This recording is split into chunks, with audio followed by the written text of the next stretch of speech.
Hi hello good morning, ಹೇಗಿದ್ದೀರಾ?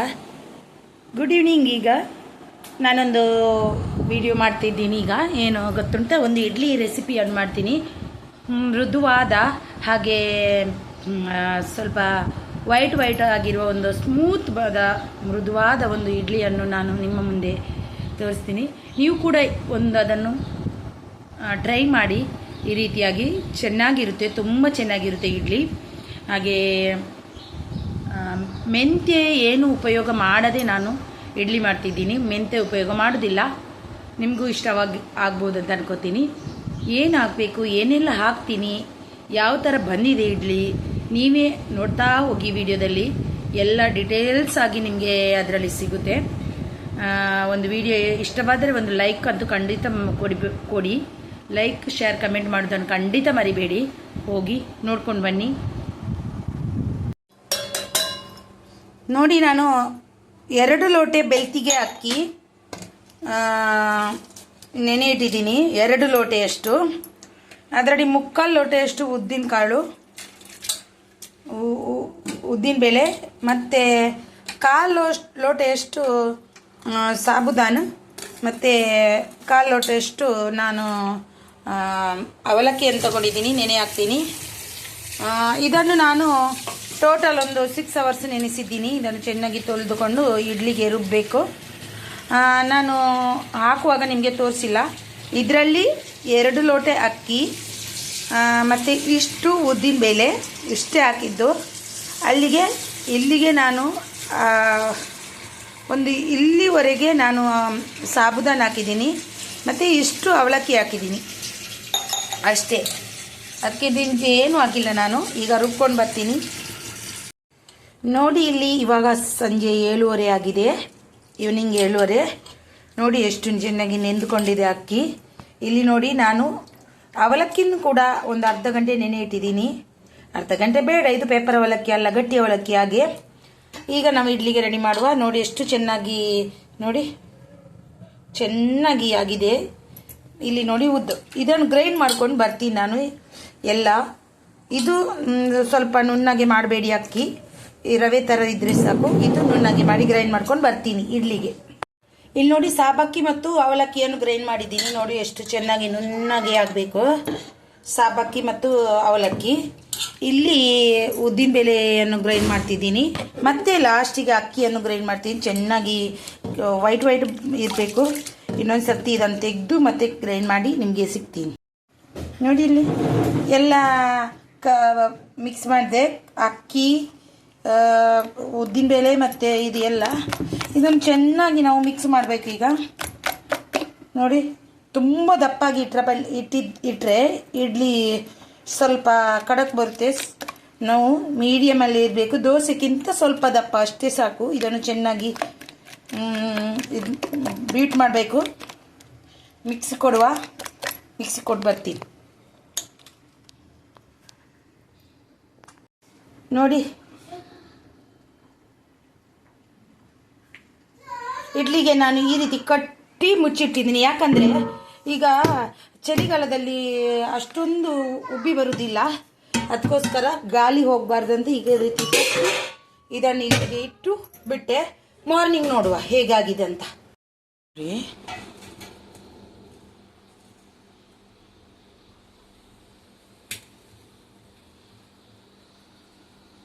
ನಿನ್ನೆ grind ಮಾಡಿ ಇಟ್ಟಿದ್ದೀನಿ, ಹೇಗೆ ಆಗಿದೆ ಅಂತ ನೋಡುವ.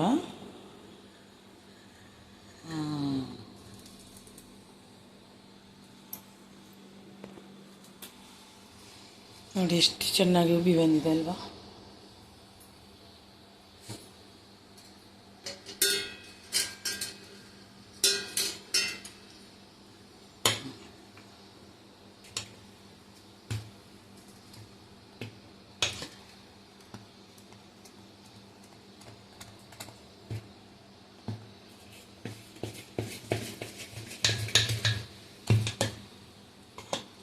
ಎಷ್ಟು ಬೇಕು ಅಷ್ಟಕ್ಕೆ ಉಪ್ಪು ಹಾಕುವ. ಮತ್ತು ಉಳಿದ ತೆಗೆದಿಟ್ಟು ಎಷ್ಟು ಬೇಕು ಅಷ್ಟಕ್ಕೆ ಉಪ್ಪು ಹಾಕ್ತೀನಿ. ನೋಡಿ, ಉಳಿದು ಸ್ವಲ್ಪ ತೆಗೆದಿಟ್ಟೆ, ಎಲ್ಲದಕ್ಕೂ ಉಪ್ಪು ಹಾಕಲಿಲ್ಲ. ಇಷ್ಟಕ್ಕೆ ಉಪ್ಪು ಹಾಕಿದ್ದೀನಿ. ಈಗ ಇಡ್ಲಿಗೆ ಮಾಡುವ. ತುಂಬ ಚೆನ್ನಾಗಿ ಬಂದಿದೆ ಇವತ್ತು ಇಡ್ಲಿದ್ದು.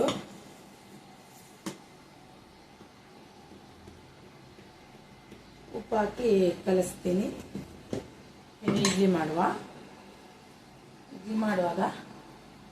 ಇಡ್ಲಿ ಪಾತ್ರೆಗೆ ಸ್ವಲ್ಪ ಎಣ್ಣೆ ಹಾಕಿ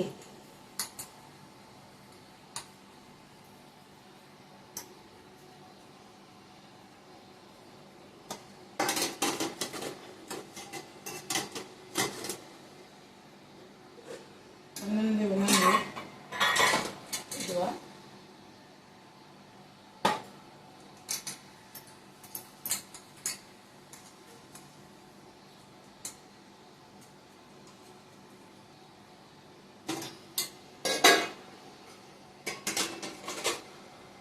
ಇಡ್ಲಿಗೆ ಹಾಕುವ.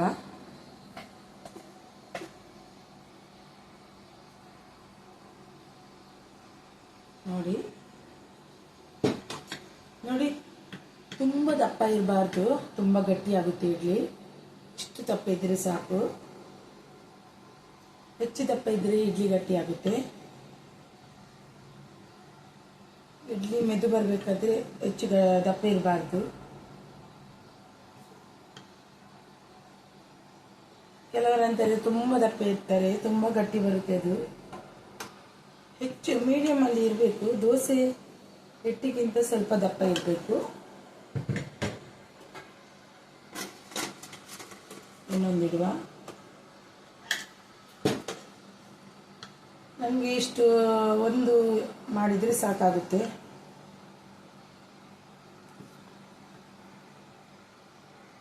ಎಷ್ಟಕ್ಕೆ ಬೇಕು ಅಷ್ಟಕ್ಕೆ ಮಾತ್ರ ಉಪ್ಪು ಹಾಕಬೇಕು.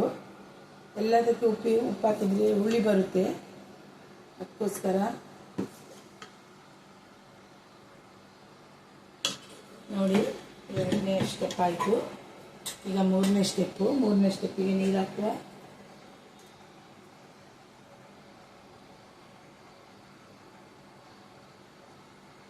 ಎಣ್ಣೆ ಹಾಕುವ. ಎಣ್ಣೆ ಉಜ್ಜಿ ಮಾಡಬೇಕು. ಬಟ್ಟೆ ಇದ್ದರೆ ಬಟ್ಟೆ ಹಾಕ್ಬೋದು. ಇಡ್ಲಿ ತೆಳ್ಳಗಿನ ಬಟ್ಟೆ ನನ್ನ ಹತ್ರ ಇಲ್ಲ.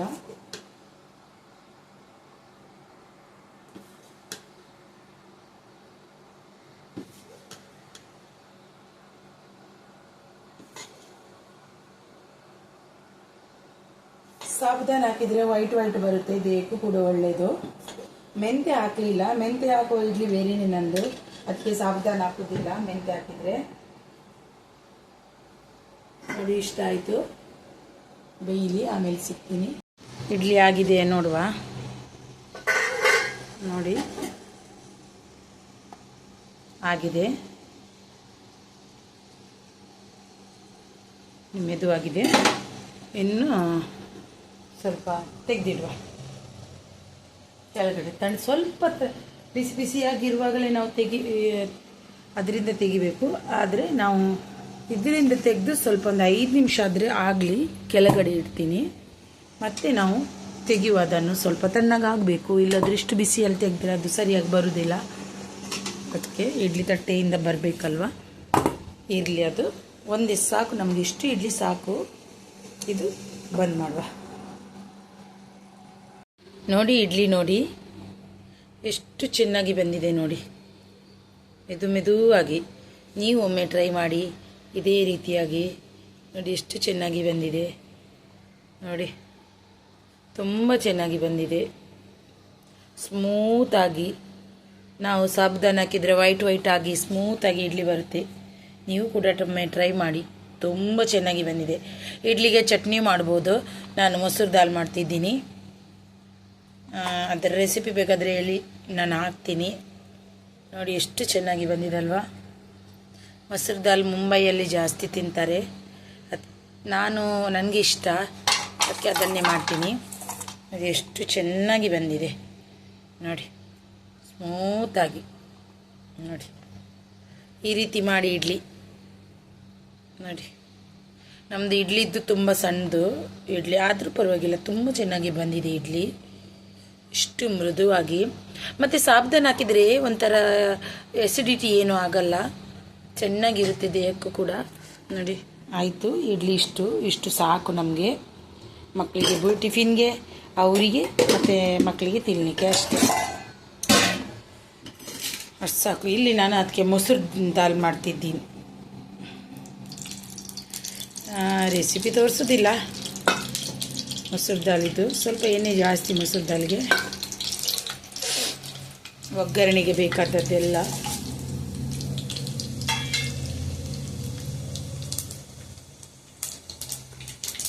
ನಿಮಗೆ ಈ ಇಡ್ಲಿಯ ವಿಡಿಯೋ ಇಷ್ಟವಾದಲ್ಲಿ ಒಂದು ಲೈಕ್, ಶೇರ್ ಆ್ಯಂಡ್ ಕಮೆಂಟ್ ಮಾಡೋದನ್ನು ಮರಿಬೇಡಿ. ಹಾಗೆ ಬೆಲ್ ಬಟನನ್ನು ಒತ್ತಿ ಆಯಿತಾ. ನಿಮಗೆ ಈ ಇಡ್ಲಿಯ ವಿಡಿಯೋ ಇಷ್ಟವಾದಲ್ಲಿ ಆದಷ್ಟು ಒಳ್ಳೆಯ ಕಮೆಂಟ್ ಹಾಕಲಿಕ್ಕೆ ಪ್ರಯತ್ನ ಪಡಿ.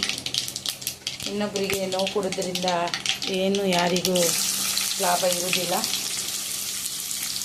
ಅದಕ್ಕೆ ಅನ್ನೋದು ಆದಷ್ಟು ಒಳ್ಳೆ ಕಮೆಂಟ್ ಹಾಕಿ. ಇನ್ನೊಂದು ವಿಡಿಯೋದಲ್ಲಿ ಸಿಗ್ತೀನಿ. ಅಲ್ಲಿವರೆಗೆ ಬಾಯ್ ಬಾಯ್, ಟೇಕ್ ಕೇರ್.